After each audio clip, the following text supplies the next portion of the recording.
Assalamualaikum warahmatullahi wabarakatuh. Perkenalkan, nama saya Alfiana Islami Aksof dengan NRP 50012210991. Di sini saya akan mempresentasikan terkait dengan materi yang selama ini saya pelajari di manajemen laboratorium.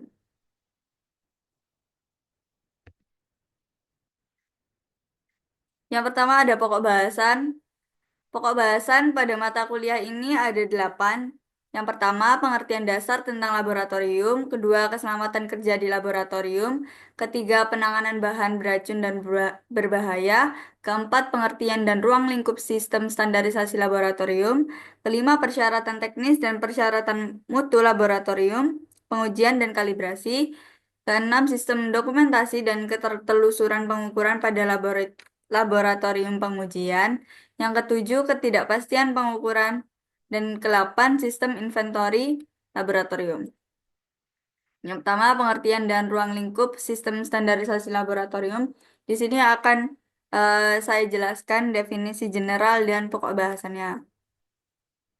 Definisi general dari pengertian laboratorium. Laboratorium adalah suatu bangunan yang di dalamnya dilengkapi dengan peralatan dan bahan-bahan berdasarkan metode keilmuan tertentu untuk melakukan percobaan ilmiah, penelitian, praktek pembelajaran, kegiatan pengujian, kalibrasi, dan/atau produksi bahan tertentu. Selanjutnya, pokok bahasan pada bab ini ada 7, yakni yang pertama hakikat laboratorium, kedua tipe dan jenis laboratorium, ketiga, fungsi laboratorium. Keempat, kelengkapan laboratorium. Kelima, sarana dan prasarana laboratorium. Keenam, administrasi laboratorium. Dan ketujuh, pengelolaan laboratorium. Untuk bab selanjutnya ada keselamatan kerja di laboratorium. Saya akan menjelaskan definisi general dan pokok bahasannya. Keselamatan kerja dapat diartikan sebagai upaya untuk melindungi pekerja, menjaga keselamatan orang lain, melindungi peralatan, tempat kerja, dan bahan produksi, menjaga kelestarian lingkungan hidup, dan melancarkan proses produksi. Kemudian, pokok bahasan pada bab kali ini ada yang pertama, tujuan keselamatan kerja, fungsi keselamatan kerja, sumber bahaya, yang mana ini diklasifikasikan menjadi 5, bahaya fisik, bahaya kimia, bahaya elektrikal, bahaya mekanik, dan bahaya biologi. Selanjutnya ada aturan keselamatan kerja dan peralatan keselamatan kerja. Bab selanjutnya ada penanganan bahan beracun dan berbahaya. Penanganan bahan beracun dan berbahaya mencakup proses penyimpanan, penggunaan transportasi, dan pembuangan bahan kimia yang berpotensi membahayakan manusia atau lingkungan. Pokok bahasan pada bab kali ini ada yang pertama yakni tujuan, pengertian B3, sumber B3, simbol B3, klasifikasi B3, dampak dan pengaruh B3, dan manajemen B3. Selanjutnya ada pengertian dan ruang lingkup sistem standarisasi laboratorium. Saya akan menjelaskan definisi general dan pokok bahasannya. Sistem standarisasi laboratorium yakni suatu proses yang berisi persyaratan umum serta standar-standar untuk kompetensi laboratorium yang dibuat oleh lembaga tertentu untuk mengatur segala hal di dalam laboratorium seperti pengujian, kalibrasi, dan lainnya. Pokok bahasannya yakni ada yang pertama laboratorium, kedua manfaat laboratorium, ketiga suatu sistem standarisasi laboratorium, dan yang keempat ISO atau International Organization for Standardization. Yang kelima, persyaratan teknis. eh, Pada bab kelima ada persyaratan teknis dan persyaratan mutu laboratorium pengujian dan kalibrasi.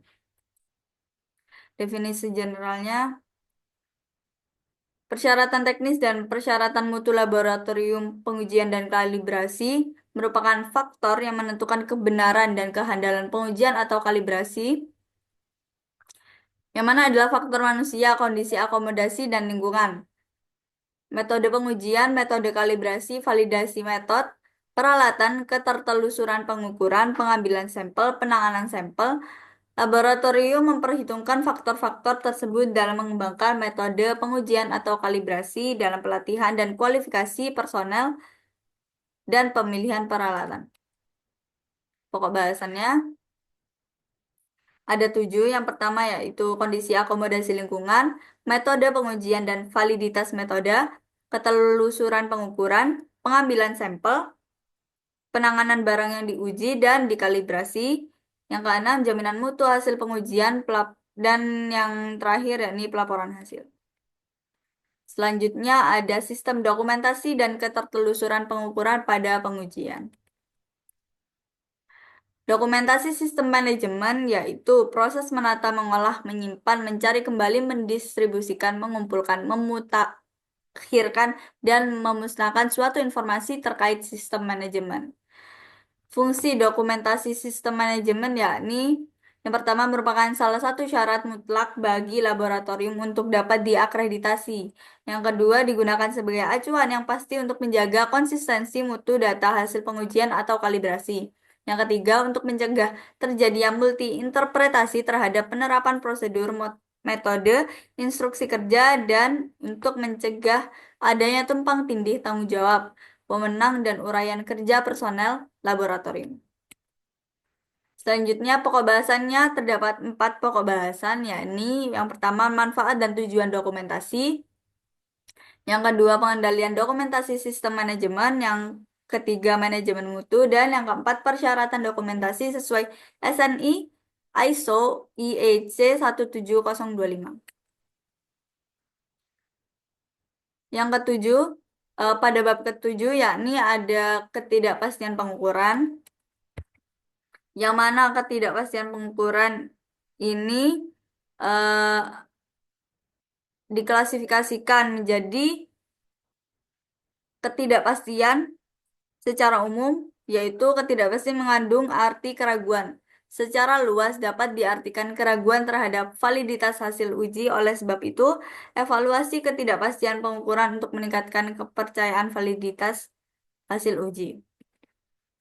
Pokok bahasannya yang pertama ada sample preparation, yang kedua laboratory effect, yang ketiga incomplete specification of the measurement, yang keempat ada computational effect, yang kelima ada calibration, yang keenam ada analysis effect, yang ketujuh ada method effect, dan yang kedelapan ada material effect.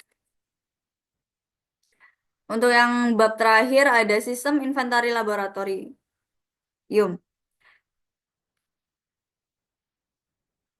Oke, baik, saya akan menjelaskan definisi generalnya, di mana sistem inventory adalah proses pencatatan, pemantauan, dan pengelolaan bahan dan alat di laboratorium untuk memastikan ketersediaan dan efisiensi operasional. Dan pokok bahasan dalam bab ini yaitu yang pertama ada komponen sistem inventory, yang kedua manfaat sistem inventory, dan yang ketiga pendukung sistem. Mungkin itu saja, cukup dari saya. Wassalamualaikum warahmatullahi wabarakatuh.